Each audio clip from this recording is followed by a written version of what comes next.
What's up troopers, my name is Neon and welcome to a brand new video. Today we're actually talking about a brand new update for Battlefield 2042. But this update is pretty interesting honestly, because we actually have something completely different than Battlefield's ever done before. They actually did a collaboration. So before we get into the video troopers, if you haven't already subscribed to the channel, please do, would really appreciate it. And of course leave a like on the video, thank you very much. So a couple of days ago we got this trailer and they're doing a collaboration with the game Dead Space. It looks like they're going to be re-releasing the mode what they had for the October event, and that's what it looks like it's going to be. You're going to get the Dead Space helmet and you're going to get a couple of weapon skins too. This was something I wasn't expecting at all. I can't believe it was actually going to get a collaboration. I don't know why they're doing it so late though. This is the one thing is just really weird, but then Dead Space is also an EA game, so it shouldn't be that hard to do a collaboration. But when it happened, a lot of people was pretty concerned because right now Call of Duty is in a really bad situation when it comes to collaboration. They just started releasing like a bunch of chicken stuff. I think when the troopers saw stuff like this, they was a little bit concerned, but hopefully it shouldn't be a big thing. Obviously it is a really weird timing to release a collaboration at this point. They could have done this anytime when the game was still going, but they decided to do it now. I'm not too concerned about it. At least we got something. It's better than nothing, but I can definitely understand why people are pretty concerned. They don't want the game to go super wild when it comes to these collaborations. So it seems like the mode Outbreak, what they previously had in October, is going to change a little bit. Looks like it's going to be a new mode where it has 4 people and it's players versus enemies, and you have to fight your way through until you get to the elevator to extract. I gotta be honest with you guys, I'm not really crazy about anything like this. I play Battlefield for Battlefield, you know, like the 32 modes. This doesn't really tickle my interest, but at least, well, it's a mode for you guys if you're interested. Lucky enough, when it comes to these events, every time you do release them, you always get a chance to unlock new cosmetics. And these are going to be the rewards you can unlock for Outbreak. You can get yourself a weapon charm, you get a player card, there's a rare player tag, there's an epic skin for the MP28. So it looks like some of the rewards you can unlock are also going to be a paid store bundle. So if you're interested to buy the bundle, then just go and grind the game out first, then go and unlock everything so it will reduce down the store bundle. It's kind of a cheeky thing because they want you to pay for everything from the get-go, but if you actually play the game, you can reduce the price down from the store. That's obviously if you want to buy the store set. Usually for me, I don't buy the entire store stuff, I just buy one specific thing. It's way more cheaper and it's just much more better for me because, like, well,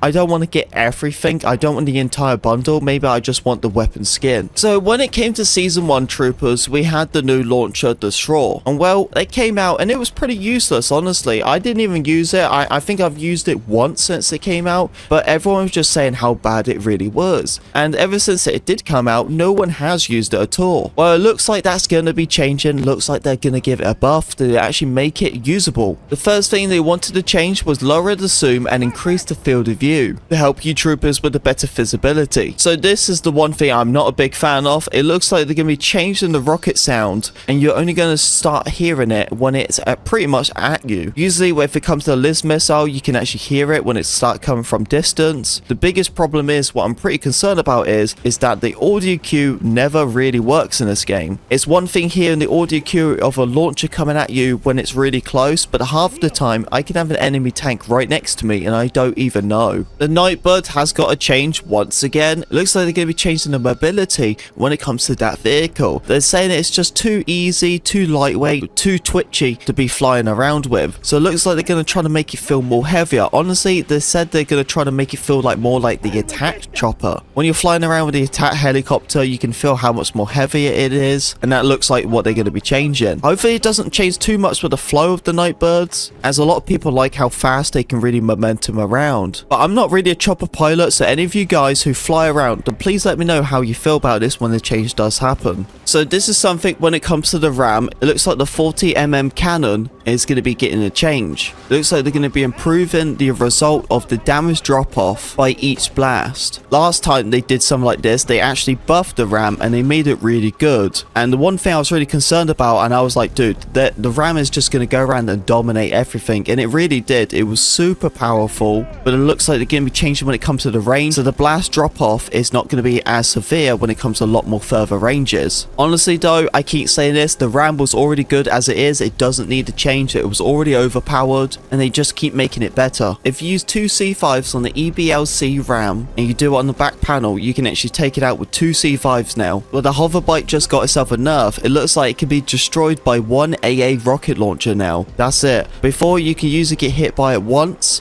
and you have enough time to go around and repair yourself. Well, that's going to be changing. It's only one missile now and you're completely gone. They have also limited the drone by the amount how you can fly on it, so the hoverbike can only be limited by 100 meters in the air, and that's definitely going to be tricky because now you can be one-shotted by an AA launcher and you can only go high by a certain distance. You're guaranteed going to be locked on all of the time. I really don't know how I feel about this. I think it's going to make the hoverbike a lot more easier to be killed on. Now I feel like not many people are going to probably be using it. The jet's cannon has also been nerfed when it comes to infantry. It's been lowered down from 40 to 25. And they also fixed an issue with the 35 cannon where it was dealing way too little damage. Now they changed it to do the correct damage of 40. Okay, here we are on the weapon side. So there's one thing I'm really excited about, and this is a good patch. When it comes to this, there'll be times where you'd be using a flashlight or you'd be using a laser sight, but there'll be times where you'll never even see that glow. And that would usually happen because you maybe switched to a pistol or launcher or whatever, and then you went back to that weapon again. And there'll be times that it just wouldn't happen. And I'm really glad that they actually fixed this and changed it, because there'll be times where you can't see the enemy but you can actually see their glow. They fixed the audio issues when it comes to the RPD-31. They fixed an issue with the incorrect sound of the DFR Strifer. So to mention this right at the end, it looks like the Straw and the Liz missile are also going to be getting the change. Especially when it comes to the Liz side, a lot of people would just usually wait until they can get their launchers again. But some people would just redeploy just like the Straw or any other launchers to go and get them to the full magazine count. But they're going to be changing that, so it's not going to actually happen anymore where you can redeploy and get yourself a full stack of launchers, because they noticed that the problem is in this game is that most people just keep using launchers and spamming them so many times. So if you want to get yourself some extra ammunition of the Liz missiles or the Straw missiles, then you actually have to die to get the full stack again. But if you go and redeploy, you're going to be on the same magazine count as you was previously before, so it'll only increase by just one launcher. And obviously with the Straw, if you want to get more ammunition, you have to go and get ammunition, but with the Liz missile you can just patiently wait until you can get it again. I really don't know how this change is really going to turn out, but the biggest thing they're trying to do is reduce the amount of launchers what are going to happen, so you're not getting super spammed. Honestly though, if you want to stop the spamming of the launchers, then don't add 20 launchers into the game. That was really the biggest thing. We don't need any more launchers anyway. We honestly didn't need the Straw or the Liz's missile. We already have too many launchers as it is, and that's why there is a problem what it is today. Obviously we can't complain too much about it because it's in the game, it's been in the game,